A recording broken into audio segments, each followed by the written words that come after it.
And now, without further ado, please welcome to the stage, Devin Fulton!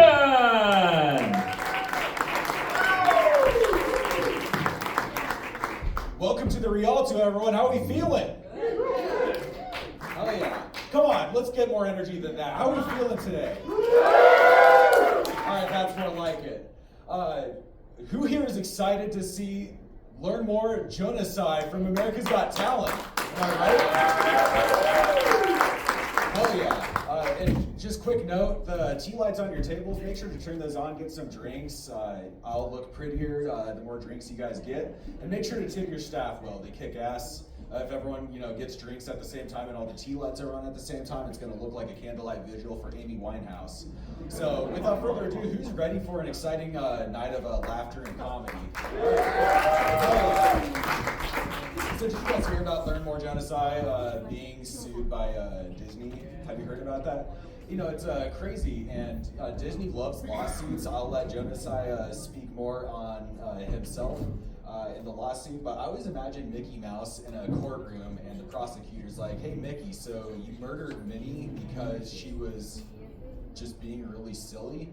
And then Mickey's at the court stand and he says, no, it's because she was fucking goofy. So a quick disclaimer about my set. About 10 minutes in, I'm gonna sing a jingle and I need you guys to sing it back. It'll make the night dynamic. I know you guys know the jingle, so I just need you guys to finish the lyrics and I give you the cue. Please don't let me down. But with all that said, I've been getting really nostalgic lately just because, you can't drive anywhere in Casper right now. It feels like whack-a-mole with construction, like which roads may be closed this week. And I miss being able to drive places and not pay out the wazoo for gas. Or I miss when it didn't feel like an unethical practice to water your own lawn because we're in a drought, And I miss hating snow. Like, isn't it crazy that this is the first year you hear people say like they miss the snow? Because in Wyoming, we can't stand the snow, Like snow, we hate it so much in Wyoming that it's the one time people in Wyoming become woke about something. You ever have a conversation with someone about snow and you say, yeah, I think it's gonna get snowy this weekend, Todd, and Todd all of a sudden goes, hey, motherfucker, don't say the S word. Stares at you like Erica Kirk, And then like 2 seconds later, he's like, don't fucking say the S word, but then drops the N word like 5 minutes later in his conversation and drops the hard R. No, I get nostalgic about stuff just because I miss the simpler days, But I think as a nation, we're embracing nostalgia because I'm seeing Y2K fashion making a comeback, rhinestone jeans and everything. And we also got war going on in the Middle East. It's kind of slowing down. I say we keep that shit moving though, because I like this 2000s nostalgia. Like, what's it called when a Palestinian lands a kickflip on a skateboard? Y'all are nervous. Radical Islam, dude, fuck yeah. That's obviously just a joke. There's no skateboards in Palestine because, the bombs. Oh, shit. So do you guys mind if I get vulnerable for a second and share a piece of my identity that's important to me? All right, thank you guys. I'll keep this brief. Coming out is never easy, and especially in Wyoming, because, this is a very red state, and, there's people that are very difficult to come out to. Who do you guys think is the most difficult person to come out to? Dad. That's a good one. Dad, it's definitely Dad. Mom, always kind of knew. I get home one day after college, and I approach my dad, and I say, Dad, I need to talk to you. This is about me. And he said, not now, Dad, I'm getting ready for work. And I said, no, Dad, this is about me and who I've always been as a person. And my dad just goes, and I saw that look of impending disappointment in his eyes, like he knew it was coming. I saw the look that Josh Allen has in his eyes every January. And he said, God damn it, Devin, just spit it out. And I said, Dad, this is always who I've been, and I just need you to accept me for who I am. Dad, I'm a liberal. And he goes, God damn it, no son of mine. Not in my house. I knew I shouldn't have taken you to those farmers markets growing up. Devin, you're just confused. When I was your age, I went through a phase where I was drinking soy milk and eating quinoa. I said, Dad, come on, it's like you don't even know me. And at that point, he's like, I'm just fucking with you, son. I always knew you were a big pussy. So yeah, my dad's hilarious. No, so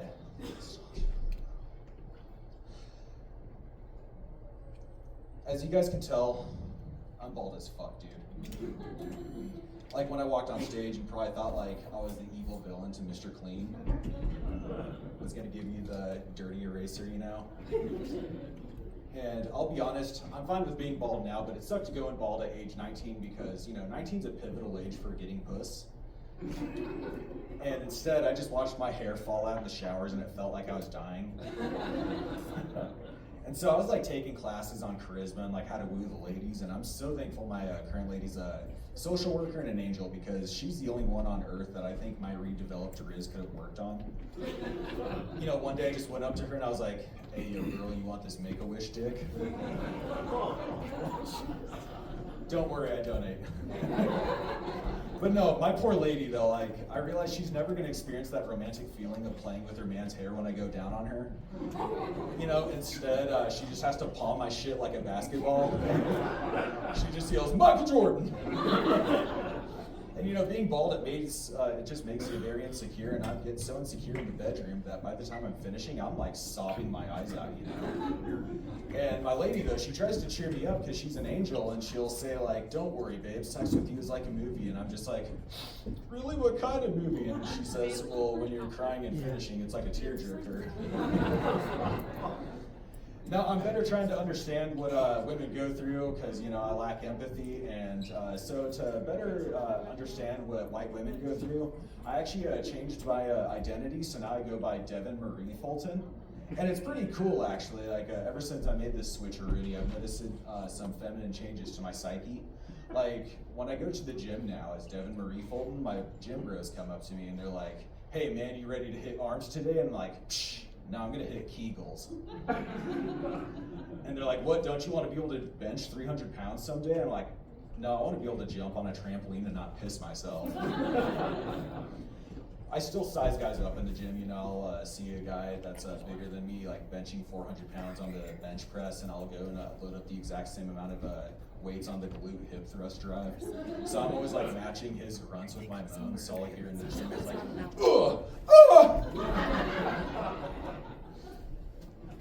No, I also didn't realize, ladies, that there's some systemic things that y'all are dealing with that us men aren't paying attention to. Like, it's fucked up. I didn't realize when I was shopping at Walmart that women are paying twice as much for feminine razor blades with half the blades, that's messed up. And I also was shopping for a male or a female toothbrush, and I wanted to save the money and get myself the male toothbrush, and I know what you're thinking, wait, there's a male-female toothbrush, and yes, stay away from the male toothbrushes, because when I was brushing my teeth one night and scrubbing my tongue and I started gagging, the toothbrush just started pushing down my head and started thrusting. Mascara was running down my face, and I was like, "Fuck you," and got out of it. So I've been dieting recently, just trying to look less like a thumb and more like a middle finger, because middle fingers are assertive, thumbs kind of smell like ass. And what sucks though is, in 2020 I was able to run 5Ks a week, but my superpower was I was doing the Zen pouches. And if you don't know anything about Zen pouches, they act as an appetite suppressant. And so when I thought I was addicted to nicotine, turns out it was actually masking my true addiction, which was fettuccine alfredo. And so when I quit doing those things, I turned into a black Southern priest, and I was like, "I used to be a sinner." And then I, of course, gained lots of weight because, I was shopping so much at Walmart, and my shopping cart was filled to the brim, and it looked insane. All you saw was just Alfredo and marinara sauce, and it got to the point where people were calling me the P. Diddy of pasta. But it's cool because, my internal desires have changed, and my algorithm still reads my mind. Like when I go on Instagram, before my diet, it would just show me like thirst traps or like fatal car crash compilations, guy stuff. And now it just shows me a bunch of crock pot recipes, and it gets me all hot and bothered, and I have to pull up my incognito tab and go to Pastry Hub and watch Stepmom bakes a massive loaf of bread. Now, I'll be honest, we're living in pretty bleak times, you turn on the news, you just see all the crazy stuff. Like, back in our day, we had the Mighty Morphin Power Rangers, and nowadays we have the body dysmorphia unpaid park rangers. Like, that sucks. We also are living in a pretty big time drug epidemic, and it's actually gotten pretty bad in Wyoming too. Like, we're putting up billboards on the highways telling people to stop doing drugs, whatever. I love that billboard though when you're going past Douglas, because it says this much fentanyl could kill somebody, and it's got a penny on it. But the problem with that billboard is the penny is the size of the fucking billboard. It's like, dude, that's a lot of fentanyl to do, man.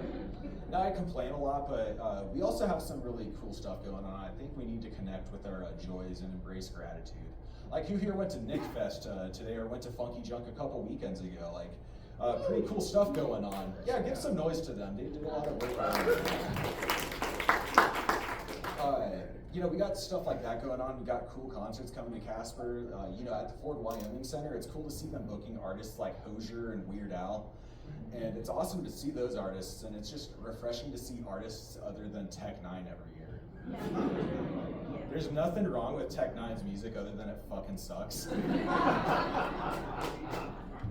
Tech Nine makes music for guys that are like, I'm not racist, my wife has a black eye. All I'm saying is there's lots of guys in Glen Rock that fucking love Tech Nine. No, so, weird question. Anyone experience that feeling of every time you go into your office, you feel like you're gonna get cornered by all your bosses, and they're gonna be like, Devin, you fucking suck at your job. We only hired you because we thought you're autistic and we felt bad for you. Like, anyone else experience that feeling? All right.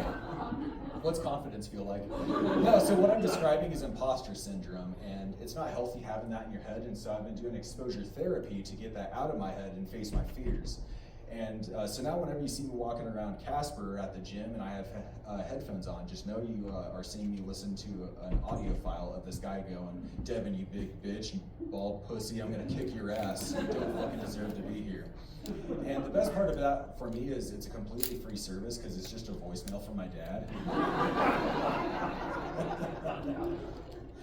No, it's made me more confident though, listening to this exposure therapy, and now when I'm doing coitus with my girl, and I'm not sobbing, instead she's like, come on, say words to me. I don't know erotica literature to swoo her, so I just go based on the commercials I watch, so mid-thrust I just hit her with a, I have a structured settlement and I need cash now, sing it! Hell yeah, you guys passed the test. Alright, so a couple more for you. Anyone seen an uptick in like Cybertrucks and Teslas driving around Casper? I mean, like, what the hell, you know? I'm not gonna say anything political about Elon Musk's bitch ass, but I will say this. Guys that drive Cybertrucks definitely arch their backs when they got spanked as a kid. So who here remembers NFL legend Michael Vick? Yeah. That's the appropriate response, not one to cheer for.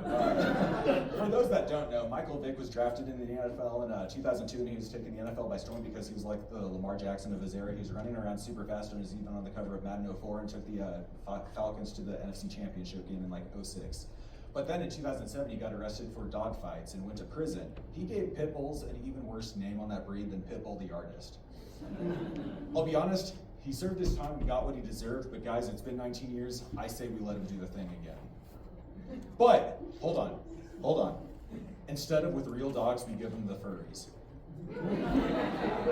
You know, the 40-year-old guys that sexualize animals. I'm not saying death, I'm just saying like maybe a cage match and stream that shit on Animal Planet.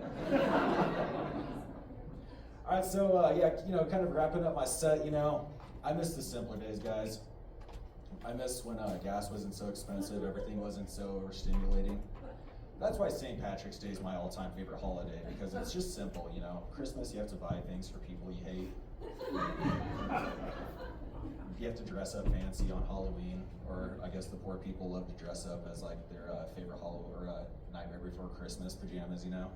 But St. Patrick's Day was simple, because for me growing up, going to the schools I went to, like, what would happen if you didn't wear green to school? Exactly, you get pinched. Even weirder and worse, in the school I went to growing up, if you wore red on St. Patrick's Day, there'd be those weirdos that would just go up and kiss you. Fuck, I miss